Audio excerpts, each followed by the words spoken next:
Team India কি আরও একটা রেকর্ড করতে চলেছে?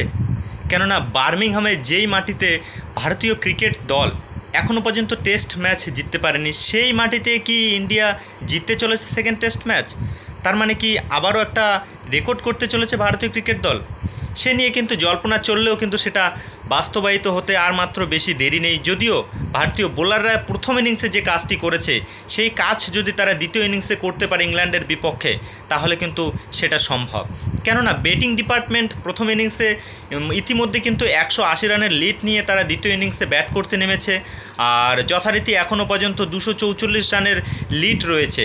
13 ওভার খেলছিল কালকে শেষে, সেখানে কিন্তু 64 রান করেছে এবং একটি উইকেট জয়সওয়ালের উইকেটটি তারা খুইয়েছিল। তো সেক্ষেত্রে কিন্তু 244 রানের লিড, এই লিডটাকে যদি তারা 550 পর্যন্ত পৌঁছে দিতে পারে এবং দিনের শেষে কিছু সময় ইংল্যান্ডকে ব্যাটিং আমন্ত্রণ জানিয়ে যদি 2 থেকে 1টা উইকেট তারা তুলে নিতে পারে, তার ফলে কিন্তু টিম ইন্ডিয়ার কাজ কিছুটা হলেও সোজা হবে। যদিও চতুর্থ দিন সেখানে পিচ ঠিক কীরকম হয় সেটা অনেক ভাববার বিষয়, কেননা ভারতীয় স্পিন বিভাগ গতকাল আমরা দেখতে পেয়েছিলাম। আমরা যদি গতকালের সেই ইংল্যান্ডের ব্যাটিং নিয়ে কথা বলি, 3টি উইকেট তারা গত পরশু অর্থাৎ তাদের প্রথম ইনিংসে দিনের শেষে দ্বিতীয় দিন শেষে তারা 3টি উইকেট হারিয়েছিল। তার পরিপ্রেক্ষিতে কিন্তু যারা তৃতীয় দিনে ব্যাট করতে নেমে শুরুতেই মোহাম্মদ সিরাজের দুর্দান্ত স্পেল এবং সেই স্পেলে ইংল্যান্ডের অধিনায়ক বেন স্টোকস এবং ইংল্যান্ডের সর্বকালের সেরা ব্যাটসম্যান জো রুটকে কিন্তু সাজঘরে ফিরত পাঠিয়ে দিয়েছিল মোহাম্মদ সিরাজ।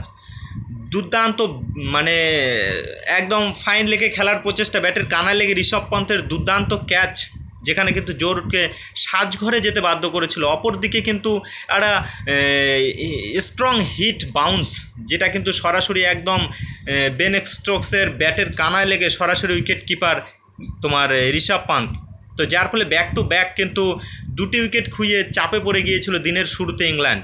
কিন্তু তারপরেই আমরা যদি দেখি হ্যারি ব্রুক এবং Jamie Smith wicket keeper batsman ইংল্যান্ডের, এই দুজনের ব্যাটিং ডিপার্টমেন্ট, এই দুজনের ব্যাটিং পারফরমেন্স কিন্তু যথারীতি চিন্তায় ফেলে দিয়েছিল একসময় ভারতীয় টিমের বোলারদের।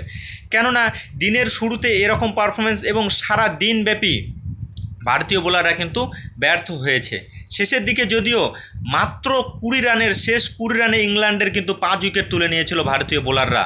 সেখানেও কিন্তু বলতে হবে আকাশদীপ কিন্তু ক্রিস ওকস, সেই ক্রিস ওকসের উইকেট তুলে নেওয়ার পরে মোহাম্মদ সিরাজ পর 3টি উইকেট তুলে নিয়েছিল, যার ফলে কিন্তু 180 রানের লিড পেয়েছিল ভারতীয় দল।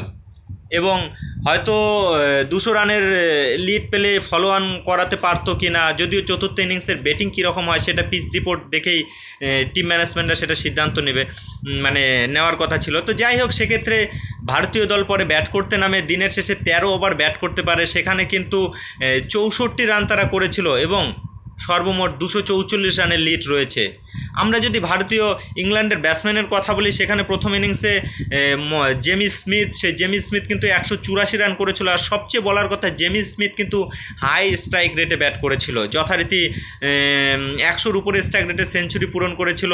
শেষে 184 রানে তাকে থামতে হয়। অপরদিকে আমরা যদি বলি হ্যারি ব্রুকও 158 রান করে।